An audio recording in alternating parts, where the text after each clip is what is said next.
Hello everyone, I'm Ernie. I'm JB. I'm Greg from Oregon. Old Timer Bill, Gold Hill. And Michael from MT Trade. And Michael, what are we going to do today? You know, what we're going to do today is we're going to pan out some material that Old Timer Bill had, and we're going to see if there are any values in it. What we have is we have a wash tub. We put Dawn soap in it to break the surface tension, and we added a little water to the material. And then what we did is we took our fingers to fluidize it, move it through the material, get it broken up. And then what we're going to do is we're actually going to put it back in the water here,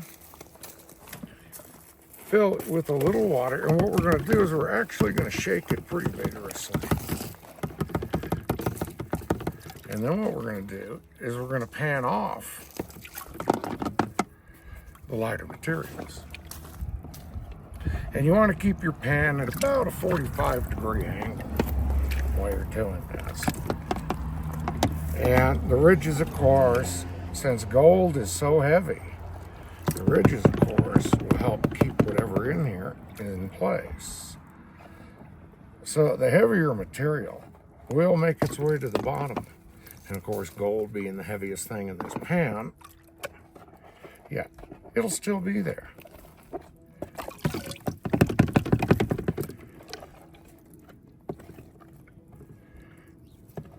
So what we're basically doing is we're going to wash it away until we get it down to a little manageable size here.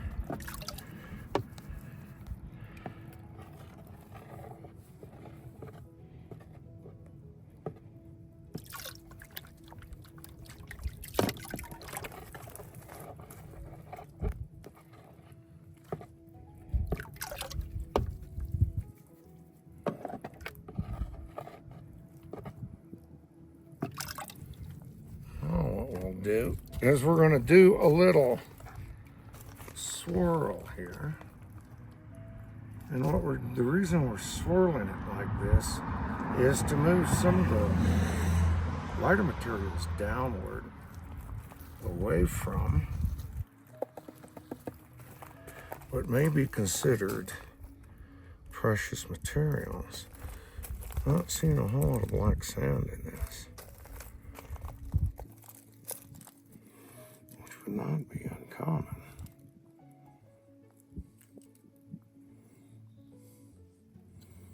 Let's go ahead and pan it down a little more.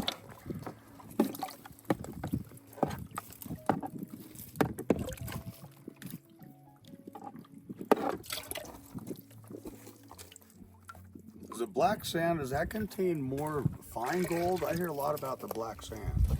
Black sand is basically iron. It's a hematite. Or excuse me, a magnetite. And they call it magnetite because it sticks to a magnet. Mm-hmm. But it's normally just crushed up black ore that is commonly found with the gold in these areas. Oh, okay. So as the material deteriorates between the heat, the winter, and the freezing, said what you'll do is that's where people find gold chunks and stuff. Oh, okay. When you can't find the source. Oh, okay. Commonly, you're looking for the source, Right. which is where we go. Right. So, but yeah, no, so yeah, the black sands commonly indicate that, what are these flakes in here? What is that?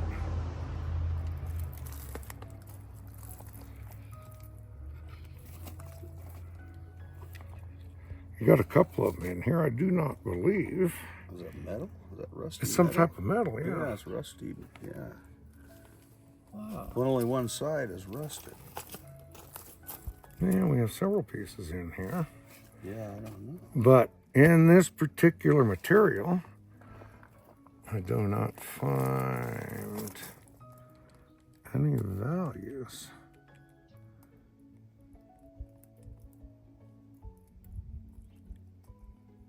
Not going to retire on this dirt. Oh, shit. Yeah, no, what it looks like sulfides. Okay, yeah, because they You got see, all out of the you wash. see how the yellowish gray color? Mm-hmm. Those are what we deal with up here. Those are sulfides. they're a good indicator because sulfur is basically injects into the rocks and can actually collect and capture very microfine pieces of gold or silver. Oh, really? So they become very heavy, and a lot of the times they just don't want to separate from the gold. Okay. So just like black sands, they can be a Okay. real pain. But yeah, I didn't see any color in that. Okay. This is where you need a hand lens. And when if you can do it to 60 times, about 60 times, you'll be able to see the fine Oh, particles to of break it gold down? sticking. Break it down that much Yeah, more? you'll be able to. Oh, I mean, okay. like, so for instance, when I crushed my Comstock, like the Mahoney mine, I've still got tons of what he gave me. But anyway, as I crush it up, you get it to 200 minus, and you get your heavies in the pan. You can pan it about halfway out. Let's say you do a whole cup of material and you pan it down to a half cup. You look at those concentrates and you'll see little particles of gold on your pieces. On Okay. your little flakes. Well, and that's what I was kind of wondering about this. Is it, is it not crushed down enough? It's all just pretty much what I caught in the carpet. Well, and most of what we have here is that Carlin type deposit where it is all disseminated fine, with the huh? sulfides. Yeah. Yeah. And Yeah, because I just threw a arsenite is carpet up in the wash a couple of years ago when we had the big snows, Uh-huh. and just let it sit there for a couple of weeks and collect, and that's what I got. Yeah, And yeah. just so it's coming right down straight out of the ravine. Yeah, that's good. And that's why I thought it might be a shot to just see what happens. This is the view in front of Old Timer Bill's house. It is just really amazing. You have the yellow jacket head frame right there. There's a debate on that head frame there if it belonged to the Kentuck or the yellow jacket. But the first head frame that we looked at, this one here, is the Crown Point Mill and Mine. It's just such an awesome view here in front of Old Timer Bill's place. And Bill, once again, we thank you for inviting us over. It was such a pleasure and to be part of the history of Gold Hill, Nevada. And if you're ever in the area, stop and eat at the Crown Point restaurant and stay at the Crown Point Hotel. Can I try to do it, Pan? Can you help me try to do it? Yeah. So then you want to put a little water in there, right? Yeah, you want to put some water in there and you want to run your fingers through it and break it up. There you go. And you want to fluidize the material. Oh, yeah, that's what he was Get it, saying. yeah, put them down. And, They've got years It gives them an opportunity to get through everything Oh, else. yeah, there's a to get bunch going. of values. Yeah. Really? They're getting a whole bunch of Oh yeah. They won't tell you that. yeah, everybody be up there grabbing. But yeah, up on American Flat, I guess, and all through. Yeah, we were up there over yesterday. I Yeah. love that up there. I And you love can that see area. where That's they're pretty at, good. kind of doing what Oh, they're okay, working. that's And now what you want to do is vibrate it. Huge So just get it scale. going. They're Vigorously, doing yeah, what they just need shake. to do and getting what they need to get. Really, Just like the gym. Oh, okay. and of course, There you go. Now what you do is you go ahead and you rinse it off in the water at about a 45-degree angle. It just breaks. It's So not that- cyanide. So is that still- it removes all the lights. So now, is this the better to go back and forth? So when they're doing No, what that, I normally do is they I dig just in.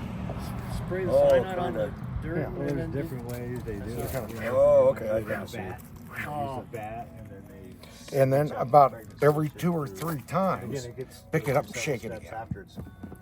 That will help ensure that everything goes to the bottom where it's supposed to be. different. And then you can go ahead and add it right have through to, the water. you have to actually, when you get pregnant, cyanide solution. Okay, don't be shy. You're fine. You have to take that. See, I think that's where it is. I get nervous. I'm going to lose it. What if there's anything in there? All right, now go ahead and shake it again.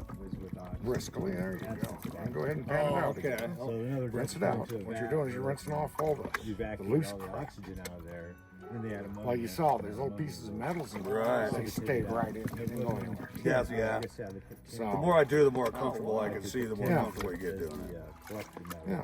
And then with some ammonia, that then you can drop into the oil solution and they collect. Yeah, it's just the general idea is to shake it regularly to ensure that the heavy set. That everything's dropping. So that's how they also get the silver out with it, because again, And of course, you're going to use your Dawn soap to break the surface tension. Okay. See, that's, I have to remember that I would have had no idea I still about wanna see anything blue else in there. if you heard about the blue mud, I still haven't seen it in my sluice or my opinion. But yeah, that's what they were saying. They were throwing aside and found out it was That was in like 1870. Now they like 10 years. Yeah. You know, I want to see what that blue mud looks like so that I can know what to That's all new to me, man. I mean, I've always kind of. I remember when I was a kid, I did this panning. I like, you know, with Doug, you know, their mind, it is assay some of the samples he's run. It's $9,000. Silver. And you want to run it until you have like very little concentrate. And Okay. then, So don't be afraid to get rid of that. no, don't be afraid to Yeah. get rid of it. I mean, keep your eye open. Yeah, I In have to case kind of there's a watch it. nugget in there, yeah. But if there's a nugget in there, it should be tucked underneath. You wouldn't see it till later anyway.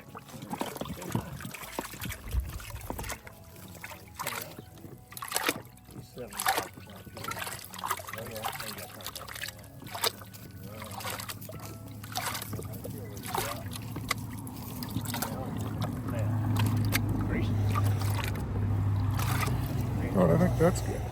Go ahead. Put a little water in there to wash your back. Yeah, just like that. And what you're going to do is you're going to lightly. This is called an Alabama bump. And what that'll do is it'll draw the heavies Oh, okay. towards the tapping. But what you're going to do is see the light swirl? You're going to do a real light swirl. That'll carry that lighter stuff out of there. Yeah, and it'll help carry the lighter stuff out. What you're going to have to do is watch through there. Like I see, Okay. I see a ton of sulfides. Oh, see, no, I did it too much. Yeah, it's just a little swirl. And wash it, just kind of wash everything away. And every now and then you might want to give it a little Alabama bump. There you go. That'll help draw the heavies. See, I keep washing all at the one side. Yeah, a little practice. I can see though. I can see the idea. I see what. That's more than I knew before. See, I can't catch this one. Yeah, you're doing really good because you can see all the sulfides on top. So now. what are we looking at the sulfites? What are you seeing? I see heavy sulfides. What is it though? What does it look like? Is It's that a- just all this? Oh, It's the a shiny- bright. the See shiny. that ring of brownish tin? Mm-hmm. That's Oh, those are okay. sulfides. And if you had a lens, you'd really see the sparkle. And if you had any Okay. gold, the gold would be inside with the Would be sulfides. inside of those. Oh, okay. In that outer ring, kinda. Yeah. Okay. Well, this concludes this episode of panning out some material here by the Crown Point Ravine. And I'm so glad for Michael from MT Treasures, who is so knowledgeable in geology and how to do a lot of things. And I was listening to JB talk, and he knows a lot about this area as well. So his channel is called Getting it done. Actually, keeping it real. Keeping It Real, Getting It Done. On his YouTube channel, Michael's channel is MT Treasures SOS, supplement our Social Security. And Teresa makes some really great jewelry from the stones that she tumbles. So I encourage you guys to get onto both of these guys' channel because you can learn so much. I learn so much, but I learn a bunch more when I hang out with these guys. And it's great to have Greg from Oregon, and he's going to start getting into his gold panning and everything up in Oregon. But I want to say a great big thank you to Old Timer Bill. You guys might remember him when we did the Hale and Norcross episode, and I ran into him there, and he gave us a little bit of an insight of the assay office that was there, the shaft that went into the hill. We think in the back of the property was a mine shaft at one point, which makes sense because this whole mountainside was a mill 100 years ago, all the way, pretty much all the way to the train depot. And there's still part of the wall of the mill down by the train depot, as a matter of fact. And you work at The Washoe Club.